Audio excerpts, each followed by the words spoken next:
naissance, ça a toujours été quelque chose qui m'a intriguée depuis que je suis enfant.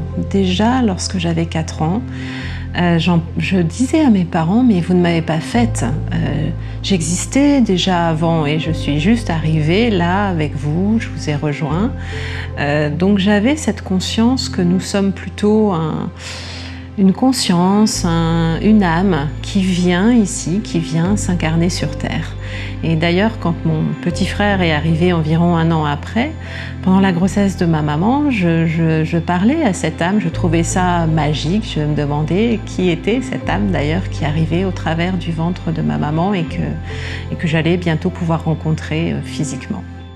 Et ça, d'avoir vécu ça, c'était magique. Je regardais son ventre, je me disais toujours, mais il y a un petit être qui arrive là, et je savais bien que il n'était pas juste formé là, il arrivait de quelque part. Je trouvais ça très magique et même sacré, quelque chose de vraiment sacré. Je crois que je lui parlais intérieurement, je savais qu'il y avait un être qui arrivait de quelque part. Donc c'est vrai que la naissance, c'est toujours quelque chose qui m'a attirée, mais je ne pensais pas en faire un métier. Et plus tard, en fait, eh bien, je me suis retrouvée à être sage-femme, c'est ce qui m'a attirée.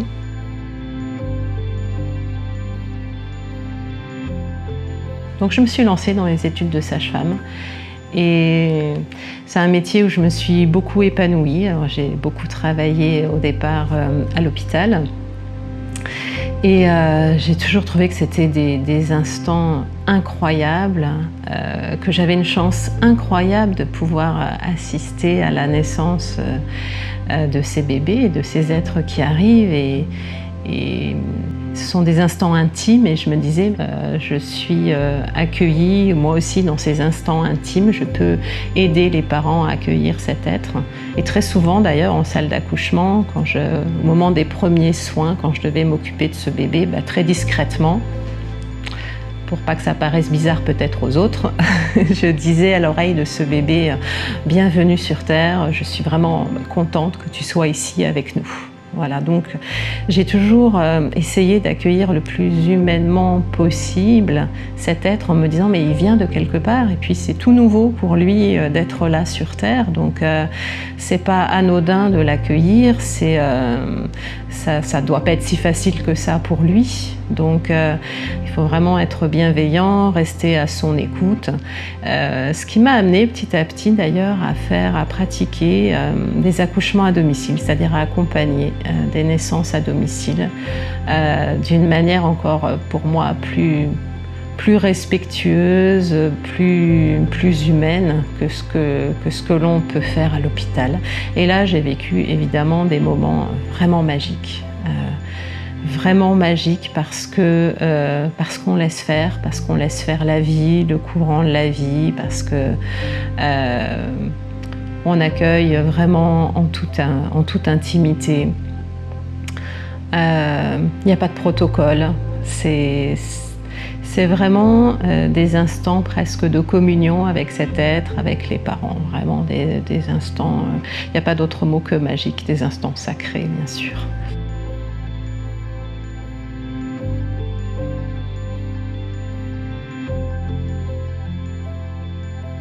J'ai beaucoup aimé donc accompagner des accouchements vraiment beaucoup plus naturels et respectueux. J'ai d'ailleurs commencé à pratiquer, à pouvoir accompagner ce genre d'accouchement en Amazonie. J'ai passé quelques années en Amazonie où on allait en pirogue en fait visiter les femmes dans les villages où les accouchements se faisaient beaucoup plus naturellement. Et ça m'a donné vraiment l'envie d'accompagner autrement les naissances. Mais dans mon métier de sage-femme, j'y ai trouvé à un moment donné une certaine limite et j'ai eu envie d'accompagner vraiment d'une manière tout à fait différente ces êtres qui arrivent, accompagner aussi les parents à accueillir ces êtres qui arrivent et aller revisiter aussi toutes ces mémoires de naissance, de vie intra-utérine, même les mémoires de tout le processus d'incarnation. Qu'est-ce qui se passe pour cette âme qui qui décide finalement de venir sur Terre, qui est aidé pour venir sur Terre. Et pour ça, je me suis formée à différentes techniques. Donc des soins énergétiques qui m'ont toujours attirée, que je pratique depuis très longtemps. Des techniques aussi basées sur la physique quantique. Je m'intéresse beaucoup à la physique quantique, l'hypnose régressive. Donc toutes ces techniques m'ont servi à accompagner et à aller chercher des informations sur ce passage de cet être, de cette âme qui arrive d'un autre plan jusqu'à la Terre. Je questionne beaucoup, par exemple,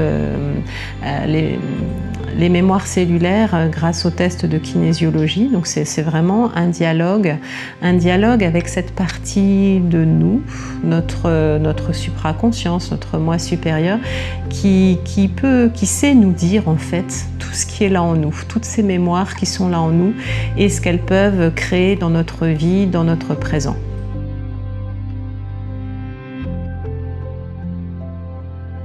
Alors, le processus d'incarnation, ce sont donc nos bases, hein. C'est ce qui nous a amenés à être là maintenant dans un corps physique sur Terre.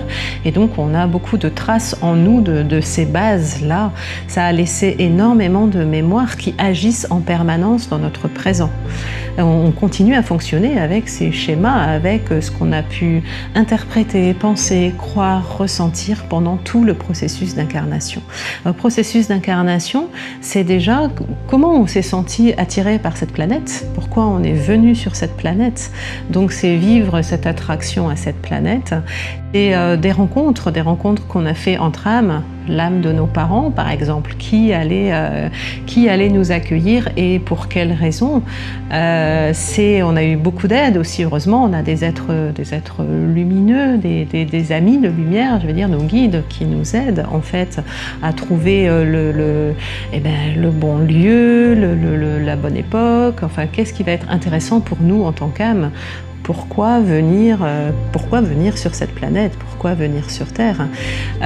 Donc en vérité, tout se prépare bien avant qu'il y ait eu la conception physique sur la planète Terre.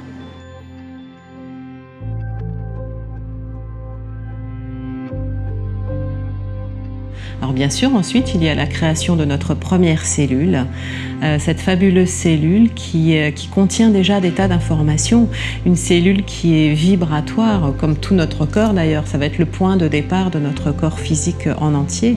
Donc il y a cette création de cette première cellule, et puis la gestation qui se poursuit, et là il se passe beaucoup de choses dans la gestation, c'est-à-dire cet être qui arrive va ressentir des émotions, va penser, va croire des choses, va interpréter les choses par rapport à ce qu'il ressent de son environnement, les sensations là, de son corps qui se forme, ce qu'il ressent de sa maman, de son papa. Donc il se passe énormément de choses dans la gestation. Puis on arrive au moment de la naissance. Au moment de la naissance, c'est toute une transformation. C'est le plus grand passage qu'on a eu à faire dans notre vie. Donc c'est pareil, chaque être qui arrive le vit à sa manière. Et il est intéressant d'aller revisiter ce qui s'est passé. Par exemple, je vais inventer, mais si moi je me suis dit lors de ma naissance, en tant qu'être qui arrive, oh là là, comment je vais faire, au secours, panique, je vais vraiment pas y arriver, mais ça va laisser des traces. Tout ce que l'on vit pendant la gestation et la naissance laisse des traces importantes, des schémas avec lesquels nous continuons de fonctionner dans notre vie. Donc ça voudrait dire que moi, en tant qu'adulte, je fonctionne toujours encore avec au secours, panique, comment je vais faire, comment je vais y arriver. Donc il y a tout ce moment de la naissance, et puis bien sûr ce qui est très important, c'est l'accueil. L'accueil de cet être qui arrive, c'est quand même les premières sensations qu'il va ressentir sur Terre. Donc les premiers gestes, les premiers mots entendus, les premières impressions qu'il a vont encore être source de schémas. Selon ce que cet être aura ressenti, interprété, pensé, cru à ce moment-là.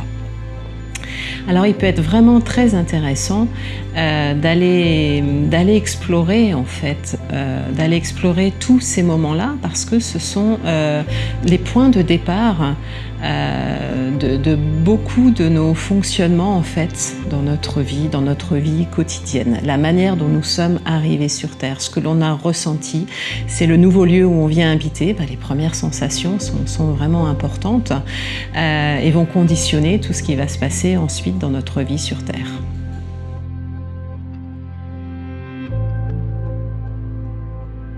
Alors c'est pour cette raison que j'ai mis en place plusieurs outils pour pouvoir accompagner ce processus d'incarnation, aller le revisiter, comprendre, guérir ce qui a besoin de l'être.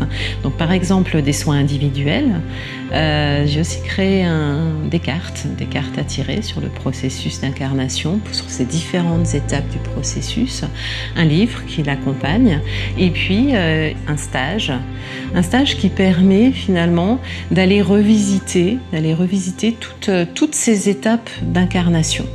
D'aller revisiter ces étapes d'incarnation, alors pas seulement évidemment par curiosité, mais pour comprendre en fait ce qui nous habite, tous ces schémas, comment on est arrivé là sur cette terre. Ça nous permet quand même de guérir, de pacifier, de dépasser certaines choses, de transformer des choses aussi pour pouvoir se mettre à fonctionner autrement. C'est-à-dire c'est vraiment comme une renaissance.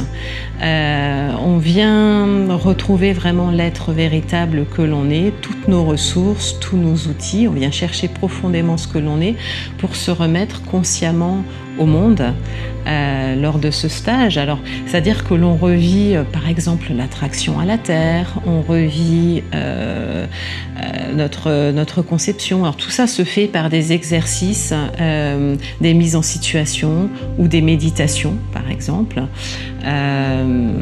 On revit aussi des exercices vraiment physiquement de notre gestation, de notre mise au monde, parce que notre corps n'a jamais oublié. Donc toutes ces mémoires sont là. Et on peut vivre tout ceci d'ailleurs en réparation. C'est-à-dire, ça peut être, il s'est produit quelque chose lors de ma naissance, il a fallu qu'on m'aide, qu'on vienne me chercher, et bien là, je vais le faire, moi, je vais aller jusqu'au bout, ce qui permet d'avoir un impact dans notre présent. C'est-à-dire que réellement, dans notre présent, ça nous permet de savoir qu'on a les ressources pour aller au bout tout seul, sans qu'on ait besoin de venir nous aider. Donc c'est vraiment changer aussi tous nos schémas, repartir de nos bases, donc tout ce processus d'incarnation, pour changer tous nos schémas, pour fonctionner différemment dans la vie. Et puis, bien sûr, enlever tous les voiles, là, tout ce qu'on a pu mettre, tout ce qui fait qu'on ne sait plus exactement ce que l'on est. Donc, tout ce qui s'est produit, là il y a eu toute cette chute vibratoire pour venir sur Terre, qui fait qu'on a du mal à ressentir vraiment l'être profond que l'on est. On essaye de tirer tous ces voiles, d'enlever tout ça pour se redécouvrir plus et surtout découvrir qu'on a énormément de ressources, énormément d'outils pour évoluer ici sur Terre. Et puis surtout retrouver la motivation d'apporter ce qu'on est venu apporter, et se dire que on n'est pas là pour rien sur Terre, on est venu y faire quelque chose, parce qu'en définitive nous sommes des êtres de lumière, venus rayonner notre lumière ici sur Terre.